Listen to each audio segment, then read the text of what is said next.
આપણે વામન પુરાણના 37મા દિવસની કથાને આગળ વધારીએ. ઘણો સમય વિચાર કર્યા પછી અત્યંત સંશયયુક્ત બ્રાહ્મણ જ્ઞાનદાન માટે અગ્નિ પાસે ગયો અને તેમણે કહ્યું કે અગ્નિદેવ, ગુરુની સેવા કાર્ય પછી જો મેં આપની સેવા કરી હોય તથા વ્રતોનું સારી રીતે પાલન કર્યું હોય તો હે સપ્તાચી, આપ મારી રક્ષા કરો. જો મન, કર્મ અને વાણીથી પણ મેં ગુરુનો અનાદર ન કર્યો હોય તો તે સત્યના કારણે અગ્નિદેવ, આપ મારી રક્ષા કરો. જો મેં ગૌરવમાં માતા પિતાથી ગુરુને અધિક મહત્વ આપ્યું હોય તો મારી રક્ષા કરો. આ રીતે મનથી સત્ય શપથો લેવાવાળા તેની સામે અગ્નિદેવના આદેશથી સરસ્વતી પ્રગટ થઈ. તેમણે રાક્ષસે પકડવાથી વ્યાકુળ થયેલા બ્રાહ્મણના પુત્રને કહ્યું, બ્રાહ્મણ પુત્ર, ડરો નહીં, હું તમને સંકટમાંથી મુક્ત કરીશ. તમારી જીભની ટોચે બેસીને હું રાક્ષસના કલ્યાણકારી સમસ્ત વિષયોનું કથન કરીશ. તે પછી તમે મુક્ત થઈ જશો. તે રાક્ષસથી અદૃશ્ય રહીને એવું કહી સરસ્વતી અંતર્ધ્યાન થઈ ગયા. તે બ્રાહ્મણે સરસ્વતીની શક્તિથી નિશાચરને કહ્યું કે નિશાચર, સાંભળો, તમારા અને અન્ય પાપીઓના કલ્યાણ માટે કલ્યાણ કરનાર, સર્વ પાપોની શુદ્ધિ કરનાર અને પુણ્ય વધારનાર તત્વો હું કહું છું. પ્રાતઃકાળે, મધ્યાહનમાં અથવા સાંજે આ જપવા યોગ્ય સ્તોત્રનો સદા પાઠ કરવો જોઈએ. આ સ્તોત્રનું નામ વિષ્ણુ સ્તોત્ર છે. ઓમ હરિ કૃષ્ણ ઋષિકેશ વાસુદેવ જનાર્દન જગન્નાથને હું પ્રણામ કરું છું. તે મારા પાપોને દૂર કરો. ચર અને અચરના ગુરુનાથ શેષશૈયા પર વિરાજમાન પરમદેવ ગોવિંદને હું પ્રણામ કરું છું. તે મારા પાપોને દૂર કરો. શંખધારી, શંખ ચક્ર ગદાધારી, ઉત્તમ માલાધારી લક્ષ્મીપતિને હું પ્રણામ કરું છું. તે મારા પાપોને દૂર કરો. દામોદર, ઉદારાક્ષ, પુંડરીકાક્ષ, સ્તવનીય સ્તોત્રોથી સ્તુત અચ્યુતને હું નમસ્કાર કરું છું. તે મારા પાપોને દૂર કરો. નારાયણ, નર, શૌરી, માધવ, મધુસૂદન અને ધરાધર ભગવાનને હું પ્રણામ કરું છું. તે મારા પાપોને દૂર કરો. ચંદ્ર અને સૂર્યરૂપી નેત્રોવાળા, કંસ અને કેશીને મારવાવાળા મહાબાહુ કેશવને હું પ્રણામ કરું છું. તે મારા પાપોને દૂર કરો. વક્ષસ્થળ પર શ્રીવત્સ ધારણ કરવાવાળા શ્રીધર, શ્રીવર, શ્રીનિકેતન અને શ્રીકાંતને હું પ્રણામ કરું છું. તે મારા પાપોને દૂર કરો. સંયમ કરવાવાળા લોકો જે સર્વ પ્રાણીઓના સ્વામી, અક્ષર અને અનિર્દેશ્ય વાસુદેવનું ધ્યાન કરે છે, હું તેમનું શરણ ગ્રહણ કરું છું.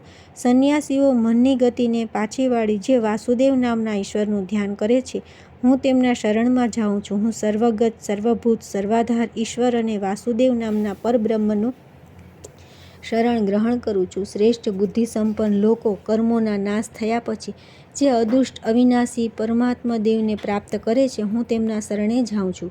પુણ્ય પાપ રહિત યોગીઓ જેમને મેળવીને ફરી જન્મ ગ્રહણ કરતા નથી, હું તેમના શરણે જાઉં છું. બ્રહ્મનું રૂપ ધારણ કરી દેવતા, દૈત્ય અને મનુષ્યોથી યુક્ત આખા જગતનું સર્જન કરવાવાળા અચ્યુત દેવનું હું શરણ લઉં છું.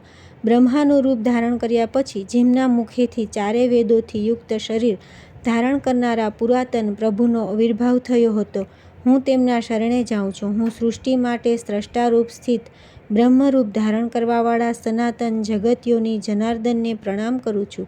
સૃષ્ટિકર્તા થઈને યોગી રૂપમાં વિદ્યમાન અને સ્થિતિકાળમાં રાક્ષસોનો નાશ કરવાવાળા આદિપુરુષ જનાર્દનને હું પ્રણામ કરું છું. હું તે આદિપુરુષ જનાર્દન વિષ્ણુને પ્રણામ કરું છું, જેમણે પૃથ્વીને ધારણ કરી છે, દૈત્યોને માર્યા છે અને દેવતાઓની રક્ષા કરી છે.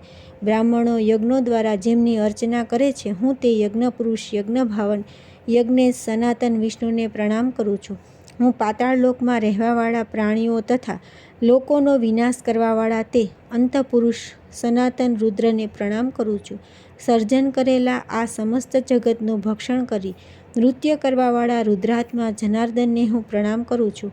હું સર્વત્ર ગમન કરવાવાળા દેવને પ્રણામ કરું છું, જેમનાથી સમસ્ત સુર, અસુર, પિતૃગણ, યક્ષ, ગંધર્વ અને રાક્ષસ ઉત્પન્ન થયા છે. હું તે સર્વવ્યાપી દેવને પ્રણામ કરું છું, જેમના અંશથી સંપૂર્ણ દેવ અને મનુષ્યોની સર્વ જાતિઓ ઉત્પન્ન થઈ છે. વૃક્ષ, ગુલ્મ વગેરે અને પશુ, મૃગ આદિ જે પરમદેવના એક અંશરૂપ છે, હું તે સર્વગામી દેવને પ્રણામ કરું છું.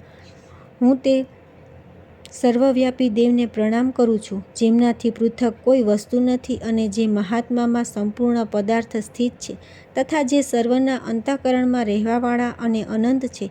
કાષ્ટમાં અગ્નિ સમાન સમસ્ત પ્રાણીઓમાં વ્યાપ્ત વિષ્ણુ મારા સંપૂર્ણ પાપોને નષ્ટ કરે છે. કારણ કે વિષ્ણુથી બ્રહ્મા આદિ સમસ્ત ચરાચરાત્મક જગત વ્યાપ્ત છે, તથા જે જ્ઞાન દ્વારા ધારણ કરવા યોગ્ય છે તેથી મારા પાપો નષ્ટ થઈ જાય છે. મારા શુભ તથા અશુભ કર્મ, સત્વ, રજ અને તમોગુણ તથા અનેક જન્મોના કર્મોથી ઉત્પન્ન પાપ નષ્ટ થઈ જાય છે. શરીર, કર્મ, મન અને વાણી દ્વારા રાતે, સવારે, બપોરે, અપરાહ્ન કાળે અને સંધ્યાકાળમાં ચાલતા, બેસતા અને શયન કરતા જ્ઞાન કે અજ્ઞાનપૂર્વક અથવા નિરહંકાર મનથી મેં જે શુભ અશુભ કર્મ કર્યા હોય તે વાસુદેવના નામ કીર્તનથી શીઘ્ર નષ્ટ થઈ જાઓ.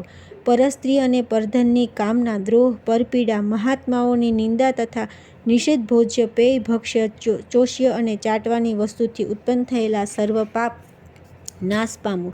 નારાયણ, ગોવિંદ, હરિકૃષ્ણ, ઈશનું કીર્તન કરવાથી બાલ્યકાળ, કુમારાવસ્થા, યૌવન, વાર્ધક્ય અને જન્માંતરમાં કરેલા મારા સર્વ પાપો નાશ પામો. હરિ, વિષ્ણુ, વાસુદેવ, કેશવ, જનાર્દન, કૃષ્ણને પુનઃ પુનઃ નમસ્કાર છે. ભાવિ, નરકનો નાશ કરવાવાળા તથા કંસને મારવાવાળાને નમસ્કાર છે. અરિષ્ટકેશી અને ચાણૂરાદિ રાક્ષસોનો નાશ કરનારને નમસ્કાર છે. આપના સિવાય બલિને કોણ ઠગી શકતું નથી અને હૈહય નરેશના ઘમંડને કોણ નષ્ટ કરી શકતું હતું તથા મંત્રી આદિની સાથે જ 10 ગ્રીવ રાવણને કોણ મારી શકતું હતું? મધુસૂદન, આપના સિવાય એવું કોણ કરી શકે જે નંદના ગોકુળમાં પ્રેમમયી ક્રીડા કરી શકે? દેવ, આપના સિવાય પ્રલંબ અને પૂતના આદિનો વધ અને શાસન કોણ કરી શકતું હતું? આ ધર્મમય ઉત્તમ વૈષ્ણવ મંત્રનો જપ કરવાવાળો મનુષ્ય ઇષ્ટ અને અનિષ્ટને પ્રસંગવશ તથા જ્ઞાન કે અજ્ઞાનપૂર્વક 7 જન્મોમાં કરેલા પોતાના મહાપાતકો, ઉપપાતકો, યજ્ઞ, હોમ અને વ્રત આદિના પુણ્યકર્મોના પણ યોગને નષ્ટ કરી દે છે. હું તે સત્ય કહું છું. આગળની કથા આપણે આવતીકાલે કરીશું.